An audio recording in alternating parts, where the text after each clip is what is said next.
Salut à tous, c'est Vince.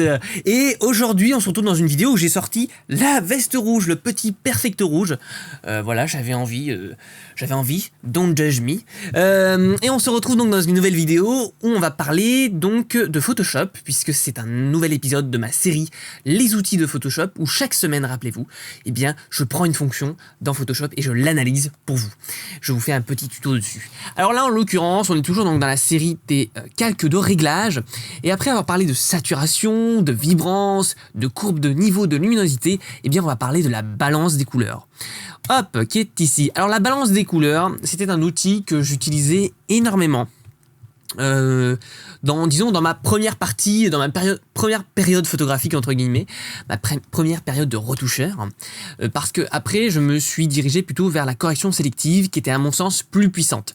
Donc moi je trouve aujourd'hui que c'est un peu un outil obsolète, mais c'est un outil qui peut marcher dans certaines situations éventuellement. Donc à voir, encore une fois c'est du cas par cas suivant vos photos. Les calques de réglage dans cette série, je vous montre en fait, je vous explique la théorie, et après c'est vraiment du cas par cas. Ça sert à rien de copier-coller en fait les réglages que je fais, hein. D'ailleurs j'en fais le moins possible pour pas vous influencer. Ça sert à rien donc de copier-coller ces réglages dans vos propres images puisqu'elles sont forcément différentes des miennes. Cela va de soi. Alors à quoi sert la balance des couleurs? La balance des couleurs sert à modifier donc les teintes dans l'image, mais d'une manière particulière, puisque ce calque va déjà décomposer chacune de vos photos en 3 types de tons. C'est-à-dire les tons foncés, qui vont correspondre à tout ce qui est sombre dans votre photo, au ton moyen, donc tout ce qui est moyen, hein, bien exposé, et tous les tons clairs qui sont proches en fait de la surexposition. En gros, tout ce qui va tirer vers les blancs, le ton moyen vers les gris et le ton foncé vers les noirs, voilà, si vous préférez, pour que vous compreniez mieux. Alors en l'occurrence ici, bon, c'est une photo réalisée à l'iPhone qui a bien sûr été retouchée, en plus il y a longtemps de ça avec une application et tout, donc elle a été assez abîmée, mais quand même, je vais vous montrer en fait que j'aime bien aussi prendre des photos qui soient pas forcément des RAW et tout, parce qu'on peut se dire, ah ben voilà, Vince, c'est facile, il shoot avec un 5D, donc il modifie avec des calculs de réglage, du coup ça rend super bien. Non, ça peut rendre aussi bien sur n'importe quelle image. Vous pouvez appliquer les outils de Photoshop sur n'importe quelle photo. C'est pas parce que vous avez vu dans un tuto que le mec utilisait les calculs de réglage sur du TIFF 16 bits que vous pouvez pas l'utiliser sur vos photos de vacances ou de photos Snapchat, ok? Ça n'a rien à voir, vraiment, c'est des calques en fait qui s'adaptent. Bien sûr, la qualité sera meilleure si vous modifiez un TIFF avec, mais ça marche quand même si vous prenez une vieille photo, la preuve en est. À chaque fois. Alors donc, qu'est-ce que ça va faire? Donc c'est-à-dire que dans les tons foncés, eh bien par exemple, je vais choisir de colorer les ombres de cette manière, en tirant vers le cyan, ou alors en rouge. Et pareil en fait, soit en violet, soit en vert. Alors, vous aurez remarqué d'ailleurs que à chaque fois c'est la complémentaire, c'est-à-dire que la complémentaire du rouge, eh bien c'est le cyan, que la complémentaire du vert c'est le magenta, et que la complémentaire du bleu c'est le jaune, tout simplement parce que cet outil, plus que pour donner, disons, un aspect artistique à vos ombres, puisque vraiment je trouve que le correcteur, la correction sélective des couleurs marche mieux pour ça, on en parlera d'ailleurs dans une prochaine vidéo dans cette série. Eh bien, c'est plus que donc pour donner un aspect artistique, esthétique, c'est pour neutraliser des teintes. Par exemple, si je trouve que sur cette photo, les tons rouges ici, dans les tons, alors pas dans les tons foncés, ici on est dans les tons moyens, là c'est les tons foncés, cette zone-là. Ici, c'est la zone des tons moyens. Ici, c'est la zone des tons clairs. Voilà, pour se représenter. Donc, je trouve que, eh bien, dans les tons moyens, il y a un petit peu trop de rouge. Ici aussi, ça pourrait s'apparenter un petit peu à des tons moyens. Eh bien, je vais baisser la puissance du rouge en ajoutant, en fait, en injectant du cyan dans mon image, en tout cas dans ces tons moyens.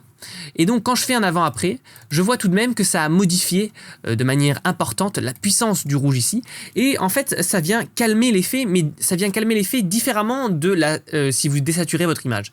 Parce que j'aurais pu faire comme je vous ai montré dans les précédents tutos sur cette série, où eh bien je venais avec un calque, même avec vibrance éventuellement, et que je venais désaturer, mais en fait la désaturation ça m'ajoute une sorte de noir et blanc tout de même, et ça vient pas faire le même effet que rajouter du cyan. Et donc, de toute façon, la retouche, c'est une succession de petites étapes de subtilité. C'est vraiment dans la subtilité, c'est pas un seul curseur qui va agir magiquement. C'est pour ça d'ailleurs que tous ces curseurs ont été développés et créés. Ils font pas la même chose. Là, il y a vraiment une nuance à comprendre dans le fait que la balance des couleurs, eh bien, elle le calme le rouge en injectant du cyan et elle ne le désature pas. Ce qui est donc deux notions différentes et qui donc veut dire que dans une image très complexe, eh bien, si vous désaturez, ça va se voir. En fait, il va y avoir vraiment une différence visible même entre donc la désaturation et le calmage entre guillemets du rouge par exemple une injection de cyan. Donc on voit un avant-après. Le problème en fait de cette balance des couleurs, c'est que d'abord il y a moins de réglages que dans la correction sélective et surtout, eh bien, ça me neutralise ici, en l'occurrence d'autres couleurs. Ça, en fait, en contrebalançant le rouge, eh bien, ça injecte du cyan dans d'autres zones de l'image, c'est-à-dire dans tous les tons moyens.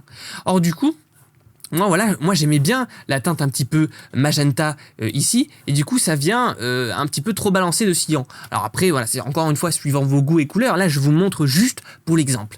Alors du coup je serais obligé de passer par des masques de fusion, etc.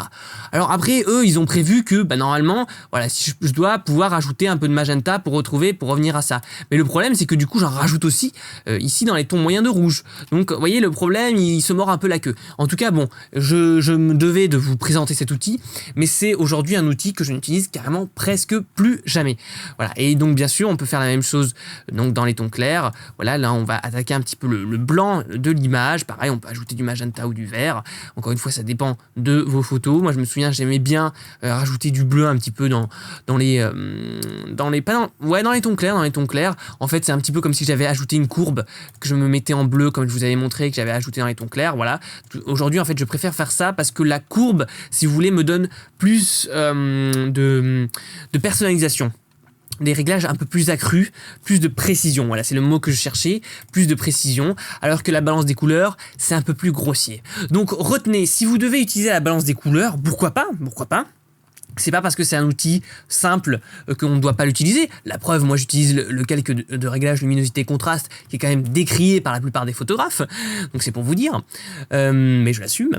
Mais donc si vous utilisez, donc il n'y a pas de problème pour utiliser la balance des couleurs, mais utilisez-la plutôt pour eh bien neutraliser certaines teintes qui sont un petit peu trop présentes dans l'image. Éventuellement, eh bien prenez le temps de venir repeindre en noir sur votre masque de fusion exactement la partie colorée que vous voulez neutraliser. Voilà.